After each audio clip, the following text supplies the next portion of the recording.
in such a warm way. It is almost surreal, I think, for Minister Faisal and myself that this is the last panel. We have been working on this summit for several years, and it has been like a dream coming true. And I think the summit could not have happened, the special meeting, at a more important time. And it's been so great to have all the political leaders, but also business leaders here. We have really dealt with the three topics of the special meeting, being reviving growth, energy for development, and also global cooperation and peace. And it's been so good to also have all the key ministers looking at how we can de-escalate and break impasses also when it comes to peace in the Middle East. As has been said also during the special meeting, is that the geopolitical situation is probably the most complex in decades. Geoeconomically, we are doing better than we thought a year ago. Even if the growth is not back on where it used to be, we might get there. But we're not out of the woods. There are also several challenges. We have the largest debt globally since the Napoleonic Wars. We're close to 100% of global GDP. We also still have an inflationary pressure, and we know with the inflation there, the interest rates will be kept high. And there are many nations now that spend more money on paying interest on their debt than they use on defense, health, and education.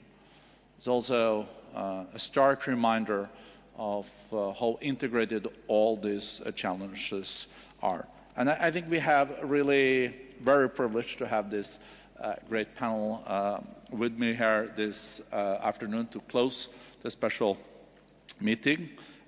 We have Lord David Cameron, Secretary of State of the United Kingdom. We have Prime Minister of Pakistan, Mr. Sharif. Welcome.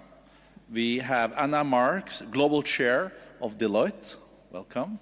We have Minister Faisal, Alibrahim, that is Minister for Economy and Planning of the Kingdom of Saudi Arabia, but as I mentioned also, my good collaborator on the whole summit.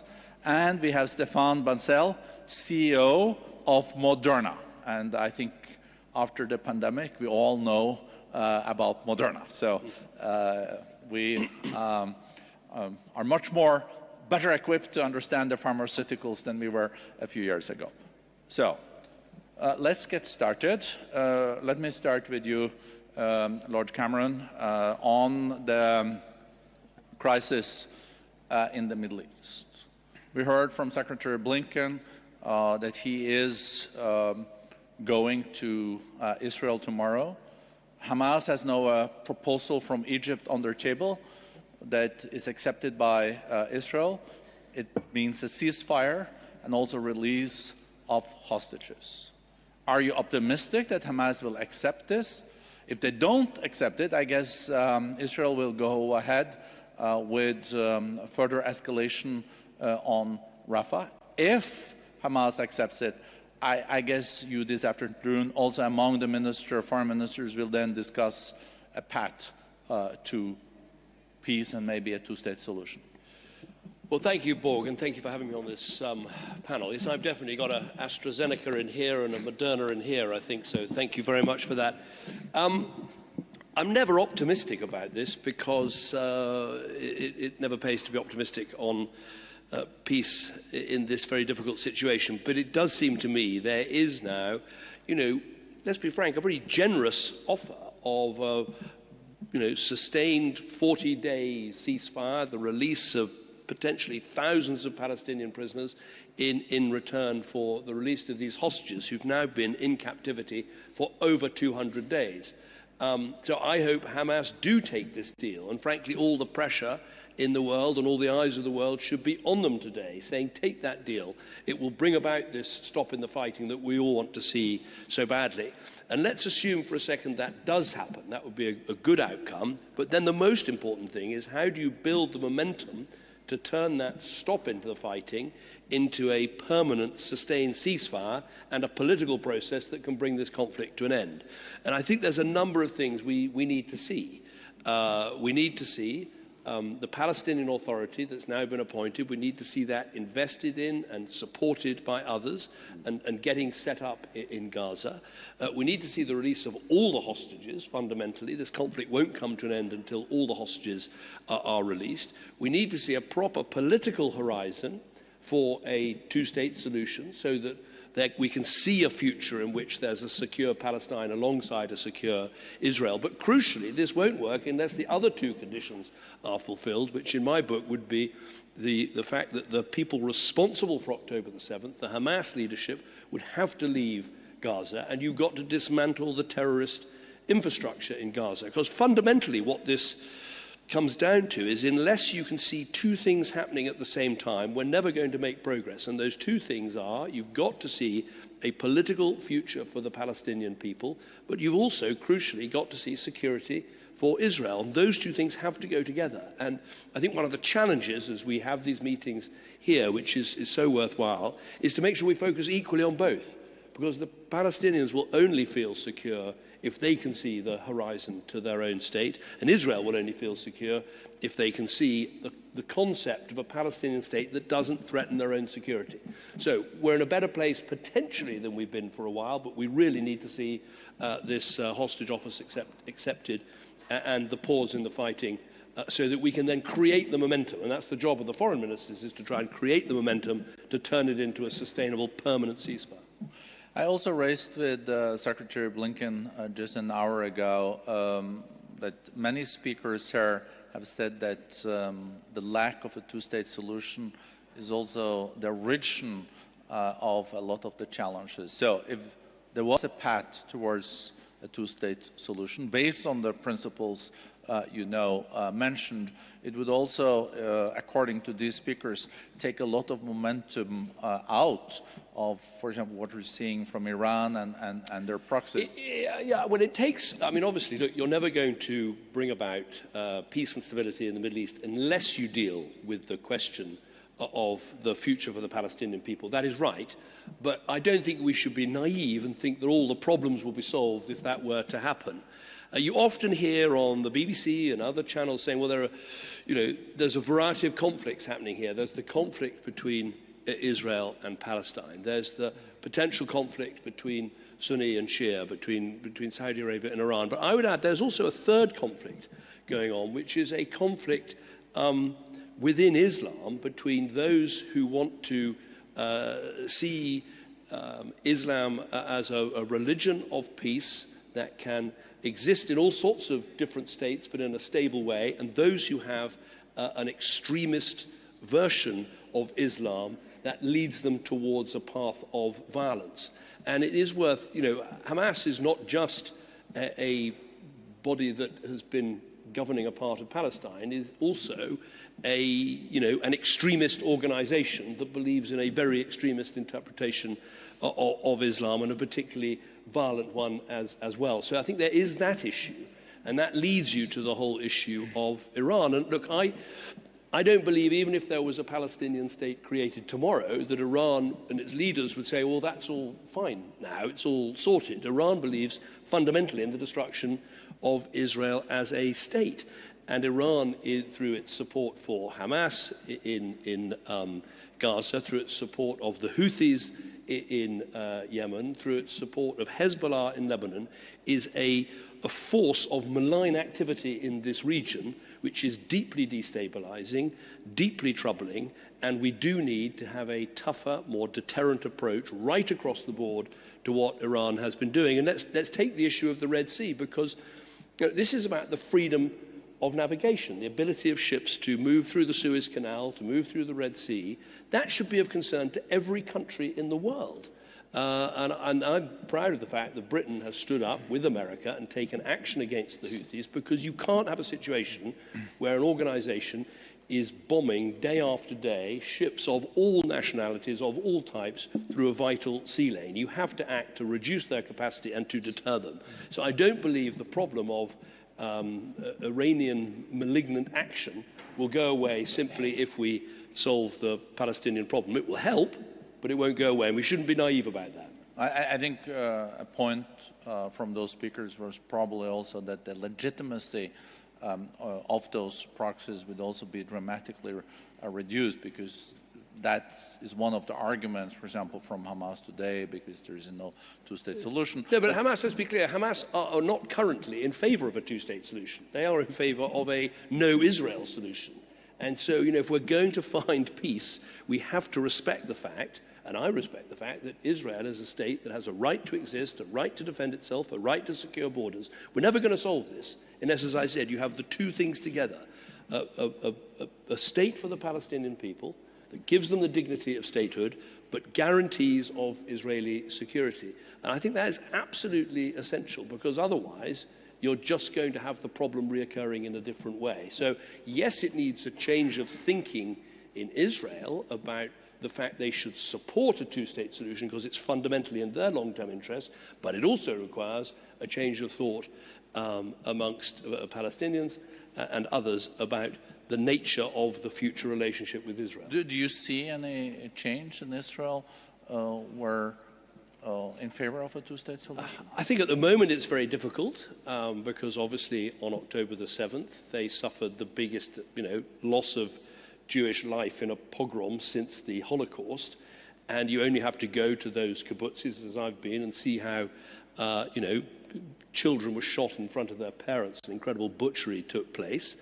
To realize it's very hard for the Israelis to think how they're going to live with the two-state solution. But that's the job of politicians and leaders and others. We have to make the arguments that ultimately long-term security will be better guaranteed if you have a two-state solution with the security guarantees that we're talking about. So it's not easy, but I think the work, for instance, that the Saudi government has been doing in terms of looking at the next step in the Abraham Accords of potentially normalizing relations with Israel as part of a political solution where, as His Majesty has said, the Palestinians would have to have the prospect of a state. That is hugely helpful. As a part of a possible normalization between the Kingdom of Saudi Arabia and Israel. You did mention, and I will now go to the other panelists, but you mentioned the Houthis and Britain now also being part of this undertaking with the US. But I think some Saudis said yesterday in one of the panels, but where were they in 2015 when we started to really being concerned about the Houthis? Well, we were actually, in 2015, we were working very closely with the Saudis, trying to bring stability to Yemen on the basis of working closely with our allies. The point I'm making is that when you have that sort of activity, what was happening effectively was the Houthis were claiming they were doing this on behalf of the Palestinian people. That was their claim. And yet what they were actually doing was attacking ships of every nationality and every description as they went through the Red Sea. And that, I think, is just unacceptable. And you have to, the point was they were paying no price for it. There was no cost to them for doing it. And so it's very important to impose a cost on them, which is what we did. Thank you very much. Let me now move to Prime Minister Sharif. Thank you for having come to the summit. And of course, we followed all the developments in your country, Pakistan, such an important country geopolitically, where it is situated, but also with a lot of potential for growth. But it has been through a rough period. We know that it's victim of big floods and possibly climate change related to that. It's also been instability when it comes to electricity. It also has had macroeconomic challenges. But based on the past, what is your plan as the new Prime Minister now to revive growth, better governance, and also make really Pakistan into a middle-income country or an upper-middle-income country by 2047? And sir, you have to take the mic down. Thank you, Mr. Brende. Just one sentence. Lord Cameron is a friend, and he's with other mediators doing a very hard work. But I want to make it very clear that the world will not be in peace unless there is permanent peace in Gaza. I'm telling you very frankly, and we're all feeling that.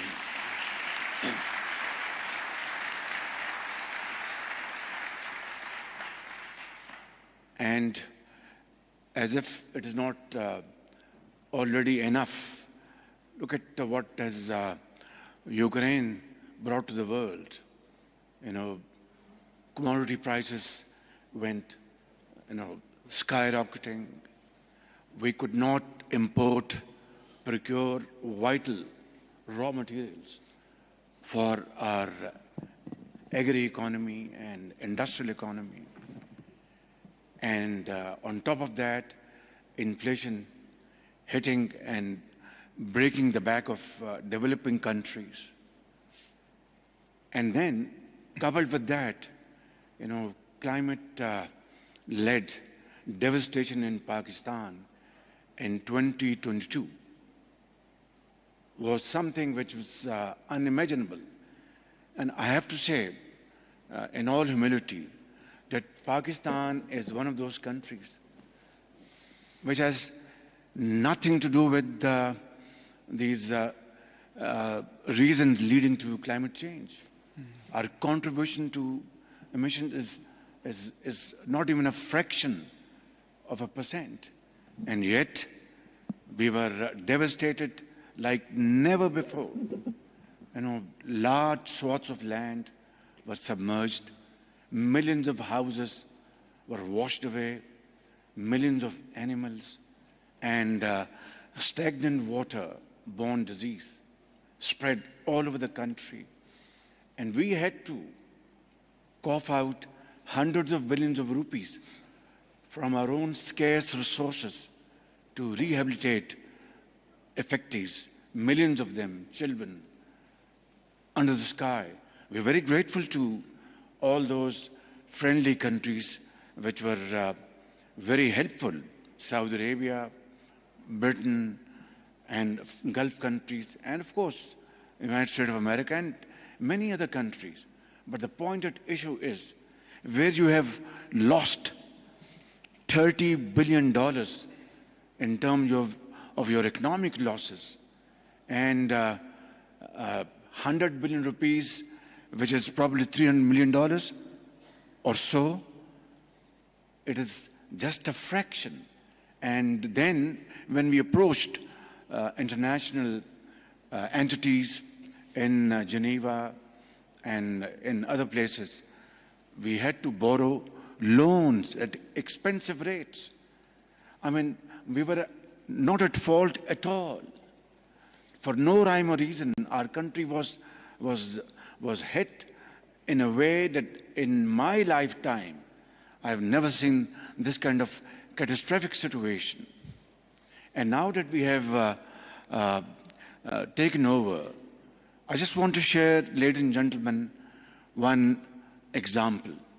My late father and his brothers were sons of a poor farmer in undivided India. And then they migrated to Pakistan before division of India in Lahore. Through dint of hard work and untiring efforts, in 1965, they raised the largest steel engineering company in Pakistan.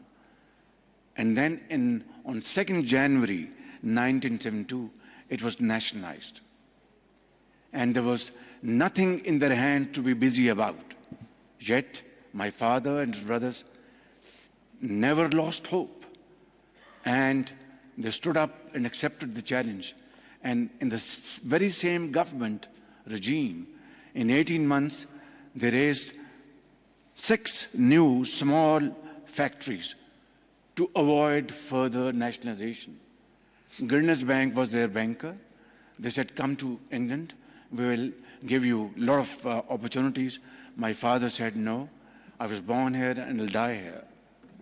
Now, what is the moral of the story? That wherever there's a will, there's a way. So we are facing these problems, these challenges, but I think global North has to appreciate that global South will survive, then they will survive, and vice versa. We have taken over the reign of the country again after 8th of February this year, and I am now determined, in terms of the example I've just given you, to put things in order.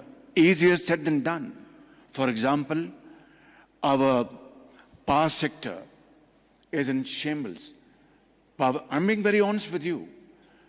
Power theft in a massive fashion, and elitist culture, doles out and hands out being given to those who don't deserve it.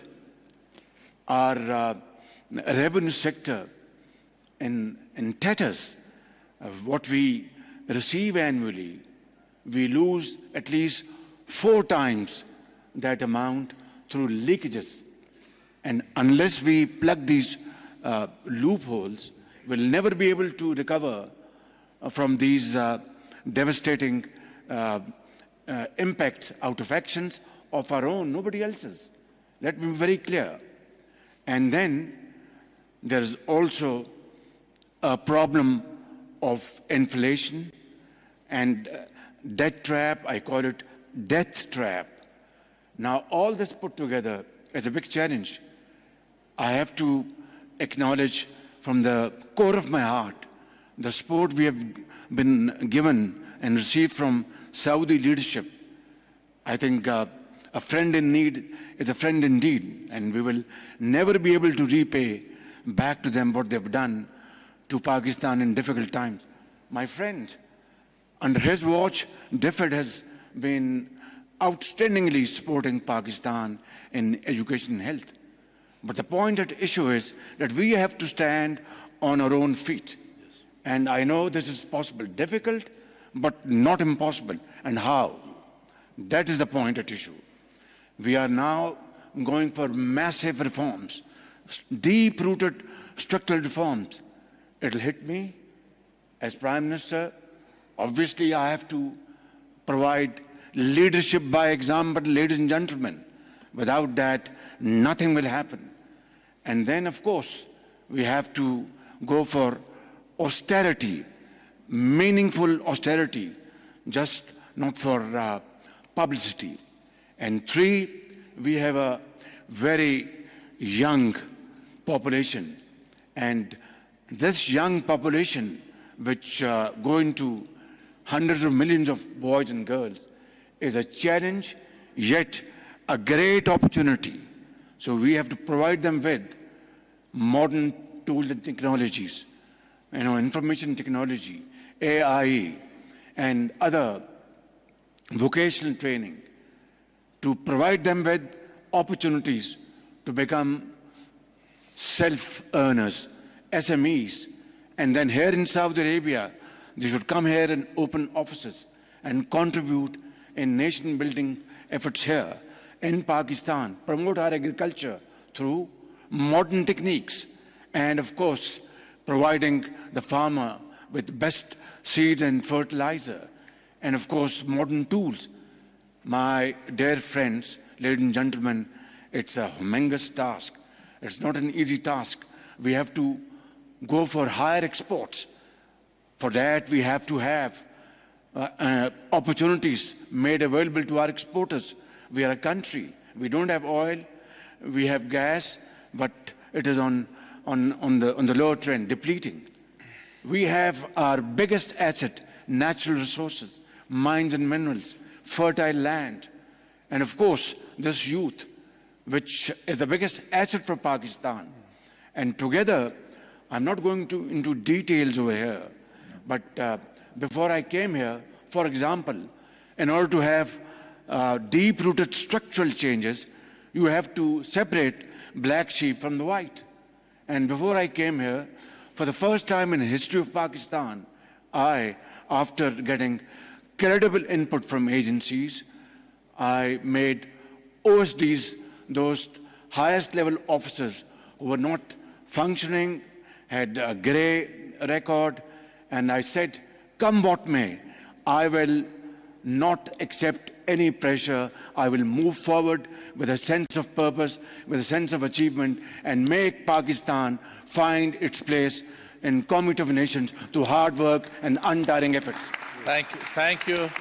Thank you, Mr. Prime Minister. I think you heard on the applause that was very well received. I'm moving now to Anna Marks, a global chair of Deloitte. I think what we also have heard during these 2 days, and I know you, Anna, have been in many of the sessions too, is that we need more collaboration. If we work against each other, it's not productive. And you're seeing this in business context all the time.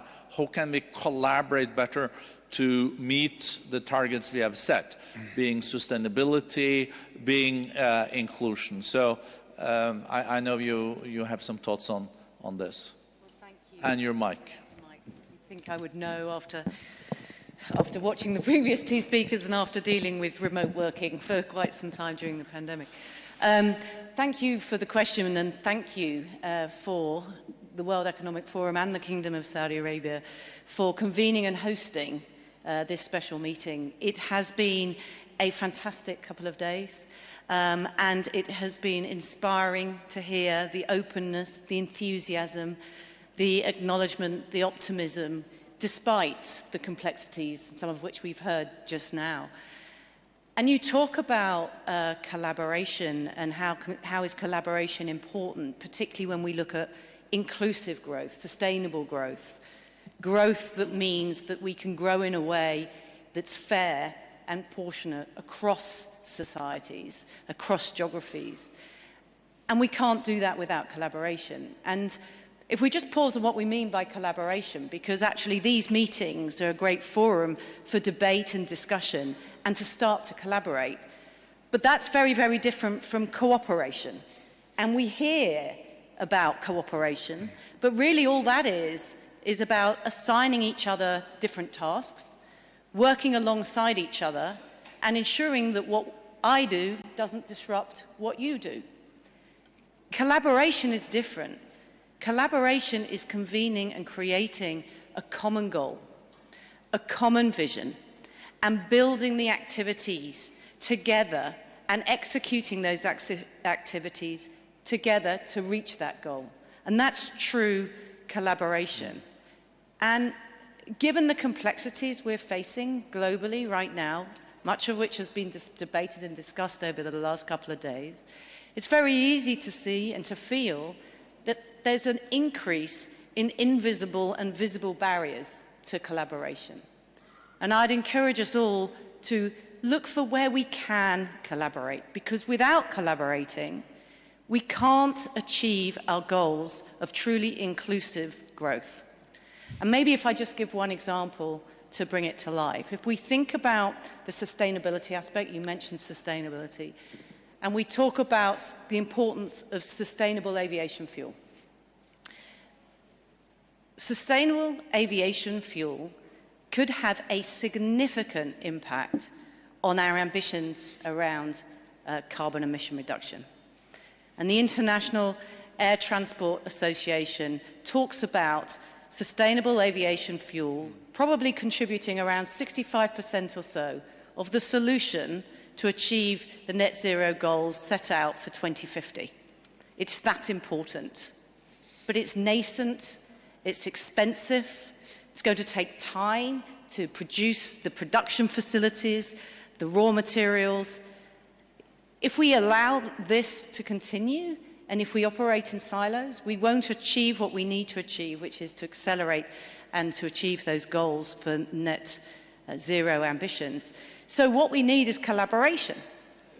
We need the agricultural waste producers to think about alternative sources of raw material. We need the jet fuel producers to be aligned with that and think about repurposing and building the production capability and processes. We need the transportation sector to think about how do we transport, what are the logistics that are required around that, complying with regulation and so on. We also need airlines to lean into that. We also need policymakers to ensure that all parties can play their part and that they're incentivized to do so in the right way. We need the funding mechanisms to do it. We need the consumer activity. We need actually associations, trade associations to play their part. The ecosystem goes on. So we need true collaboration in order to build the sustainable aviation fuel that we need to help achieve that net zero goal. So that's just one example. If we're going to get to inclusive growth, it's not about cooperation, it's real collaboration across the ecosystem. Thank you. Thank you very much. I think this is a perfect segue over to you, Minister. Faisal, we had a big contraction of the global economies during COVID. We'll come back to that with Sephane. But no, many countries are back at pre-COVID levels, most countries. And we see that growth is back, not as high as it used to be, but growth is back. How do you, from the Kingdom's side, see the projection now for the coming year? The Kingdom's economy is doing pretty well and has also diversified. 50% of your GDP is now already non-oil related. So how do you look at global economic outlook? So, thank you, Borge. I believe we view the global economy evolving, but still stuck in a low growth, I'd say, phase, and it's unevenly distributed. If you look, for example, at IMF's recent projection, they've been increased to 3.2, but if you double click on that, you'll see that advanced economies are between 1.6, 1.8% for the coming year, and the US stands out a little bit at 2.7%. If you look at emerging economies, they're a bit higher at 4.2%, driven mainly by India, but also the Middle East and Central Asia. India at 6.5, Middle East, Central Asia at around 4.5% and more. So that's not the growth numbers that we want to continue with. We want to see more global economic growth, and that's why we're convening here. One of the themes is growth, and by that we mean inclusive growth. And how do we get there? We believe there's two things we need to focus on. One, productivity. Productivity has been going down since the global financial crisis at 1%, especially in advanced economies, at 1 percentage point per year. Maybe the US has seen an upward trend recently, but that's still the story. In emerging economies, there are two groups. There's the fast lane, as some experts call it, and the slow lane. The fast lane represents around 3.6 billion people. If they continue at that growth level, they would reach advanced economies level within 25 years. But you're still leaving out 1.4 billion people in the economies that they live in. So productivity needs to see a shift. We need to focus on the tools, the interventions that will help us grow productivity. And if you look at the fast lane countries, most of the growth or most of the performance came from very large investments. We're talking about 20 to 40% of GDP in terms of size. That's large. It's very hard for you to emulate that in emerging economies or most emerging economies. So policies need to be put in place. Investments need to be attracted to the right productive sectors so we can see an upward shift in productivity. That brings me to the second point, which is, I'd say, collaboration or fragmentation. A more fragmented world is a lower growth world. That's a fact. And with fragmentation comes a lot of costs. So we might be happy with the growth rates in some areas, but we know that without collaboration, we can't really achieve higher growth rates for the global economy. We've seen trade profiles change. We've seen countries geopolitically at distance from each other. We've seen, despite that, 20% of trade is across these geopolitical lines, and 40% of that is actually in very crucial products that are highly concentrated. So we need to acknowledge that no country or region can be self-sufficient in a very optimal fashion. Every region needs to import at least for 25% of its consumption from other regions. Coming together and acknowledging that fragmentation is not the best solution, and actually thinking about what Anna said in terms of collaboration, putting together solutions to some of the things that are pulling us apart. And as an example, the recent Middle East conflict and the need for us to find a solution for it is just an example. If we succeed in creating, just as an example, peace in the Middle East, finally, and a lasting peace, this will remove many of the headwind in front of global progress and global economic development. So we need to keep in mind productivity and fragmentation. Well, thank you. Thank you so much, Minister, and you're so right. There is no countries that are in war or conflict that have even met the Millennium Development Goals or the Sustainable Development Goals. A prerequisite is that you also have peace. I think that's such it's an incredibly important point. Coming to you, Sephane, Bancel, Moderna, I think we all know what Moderna is. We had this question, was it Pfizer or Moderna? You got the last vaccine. I still think we remember that. The reason why I'm mentioning this is that during COVID, it was this pandemic, we've also reminded that health is not only a cost. It also makes sense to invest in health and preparedness. It is a good investment. The cost of inaction far exceeds the cost of action. Before we looked at, oh, the costs are now increasing, maybe we can cut here or here. And how do you see, of course, not only to avoid future pandemics, but also how do you see, as a pharmaceutical company, that these can be investments and part of reviving growth? Sure. So thank you for having me today.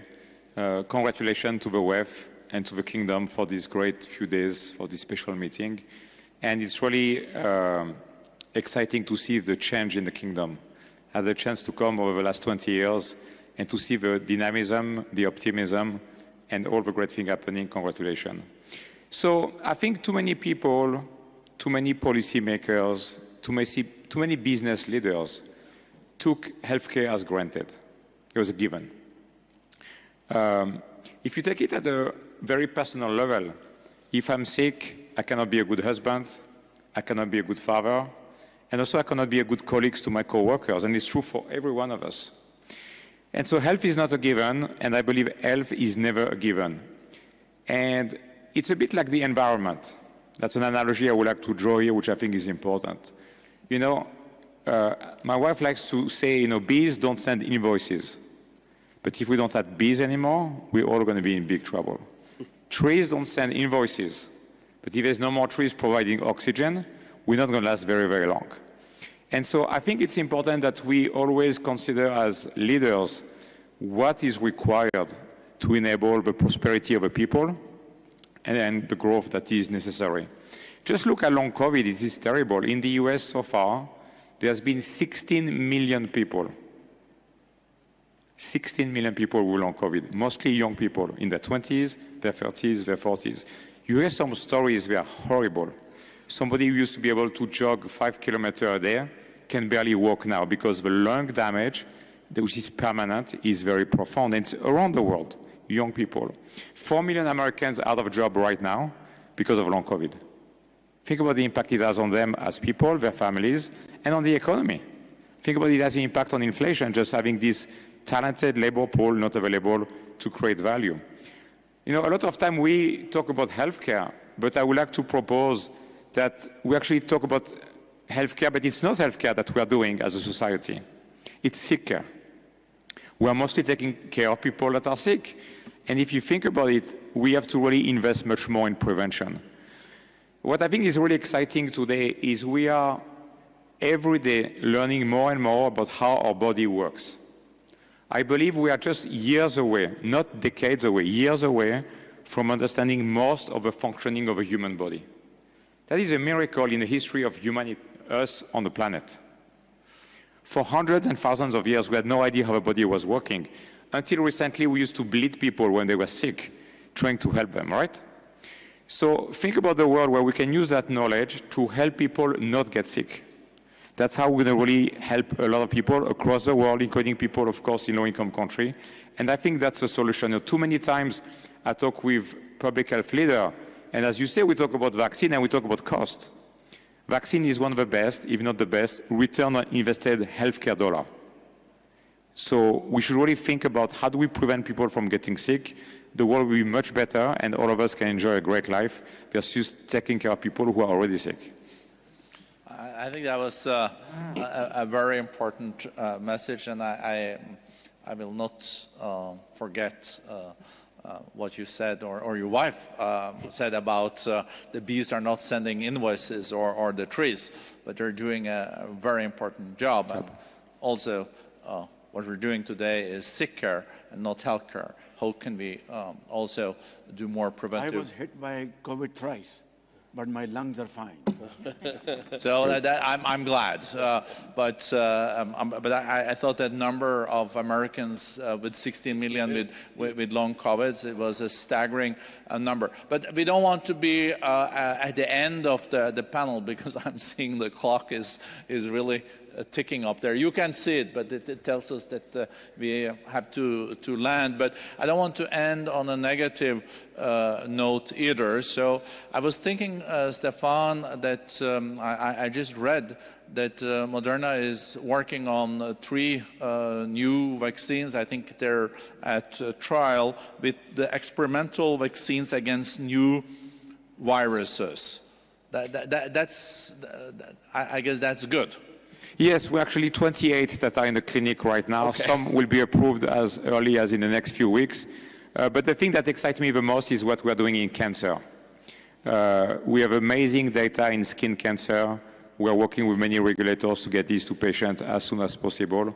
And I think that because of the progress that the scientific community is making in the basic understanding of cancer, I believe, you know, in our lifetime, we're going to see most cancer being able to be taken care of, which would be a wonderful, you know, hope for humanity. Wow. As you know, for so many families, we have all been touched by cancer, through loved ones. And I think if we could live in a world where cancer is treatable and not a death sentence, that would be a big step forward for mankind. Yeah.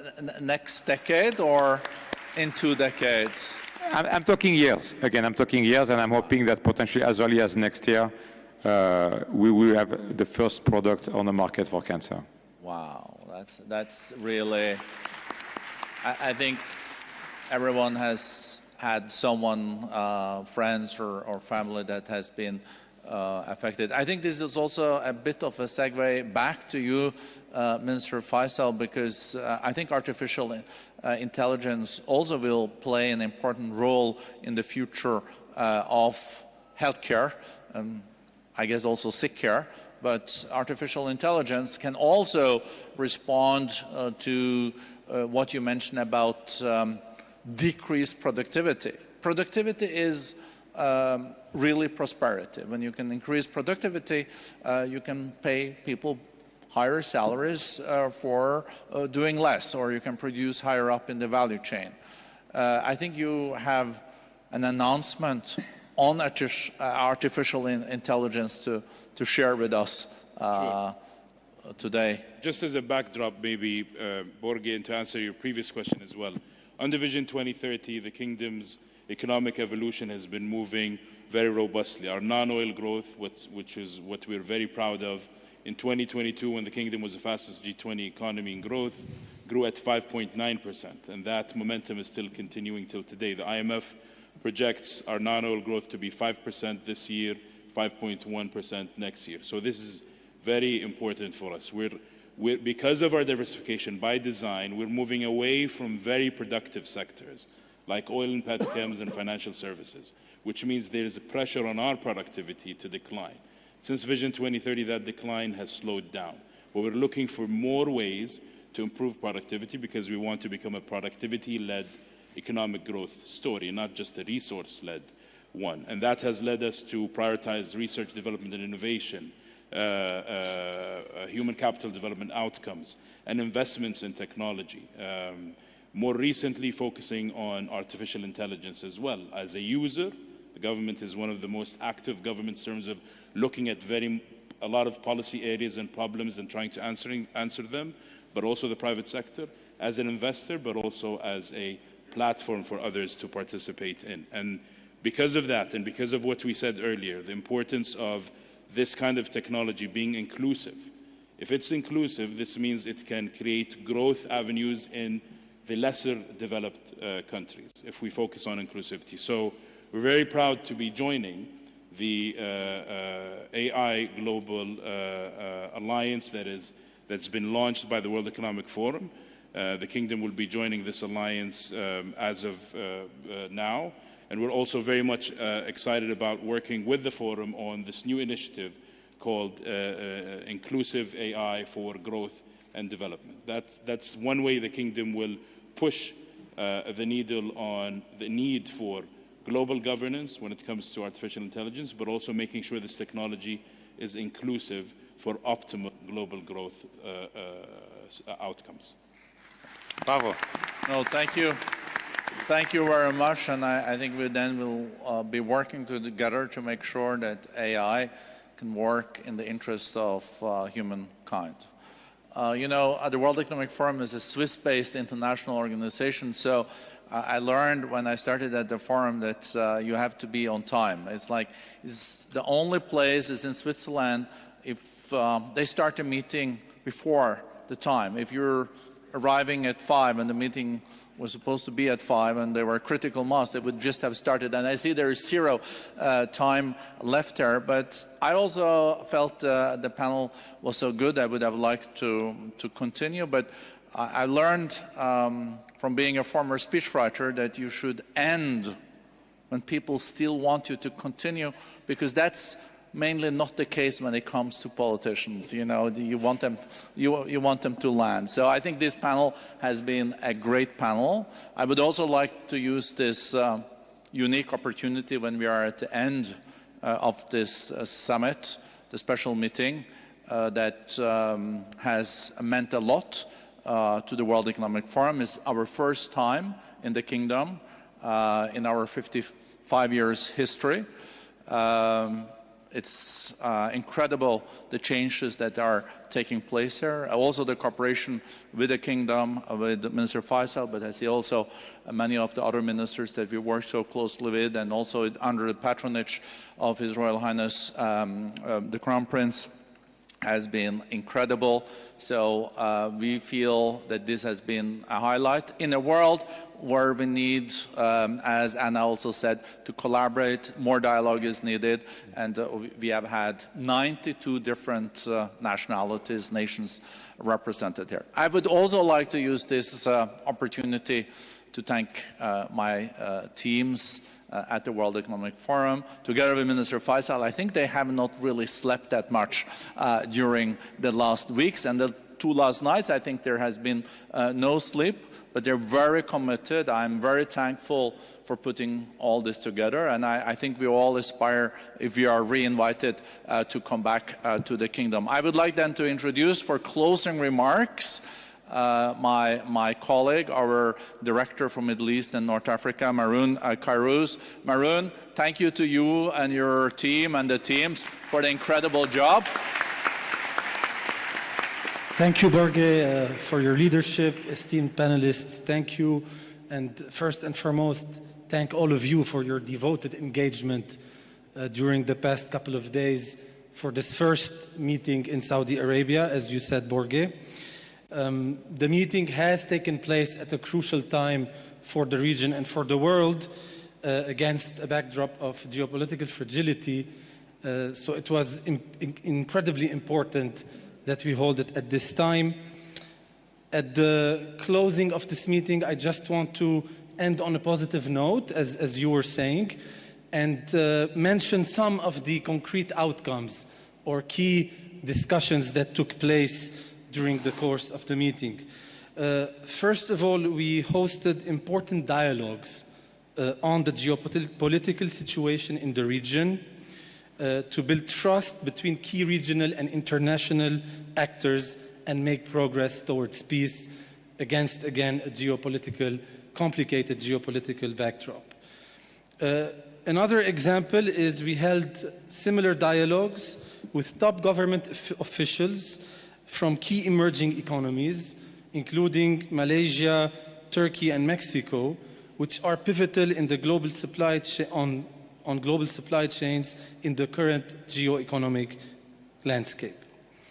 In addition, Saudi Arabia and the Bill and Melinda Gates Foundation pledged to work together to help protect 370 million children annually from polio.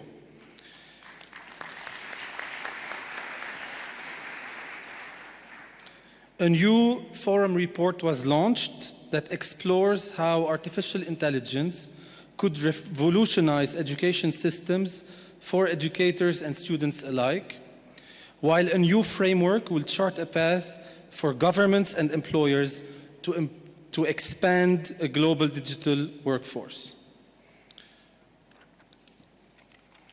We signed an agreement, as in the World Economic Forum, signed an agreement with the Saudi Space Agency to launch a Center for the Fourth Industrial Revolution to ensure that the fast-growing space industry contributes to sustainable economic development.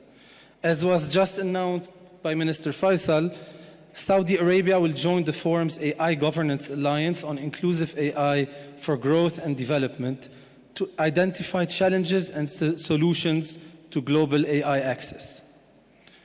On cybersecurity, we published a report on the guiding principles to enhance cyber resilience in manufacturing. Together, we explored policy tools that can scale up the use of clean energy solutions while ensuring equitable growth. For instance, our Global Future Council on the Energy Transition released a report detailing the geopolitical, environment, and economic implications of shifting from fossil fuels to critical minerals. The leaders for Sustainable MENA, a community of CEOs from the region, met to strengthen their corporate climate commitments and to help their suppliers down the supply chain to decarbonize. Our innovators from Uplink launched with the Saudi Minister of Energy and the Ministry of Economy a new circular carbon economy initiative to source startups working on cutting-edge solutions for reducing, reusing, recycling, and removing carbon from the atmosphere. Once again, please allow me to thank all of you for your devoted engagement, to thank Minister Faisal and his team for the great collaboration, and a big thank you to the Kingdom of Saudi Arabia for hosting us here. Have a great rest of the day, everyone.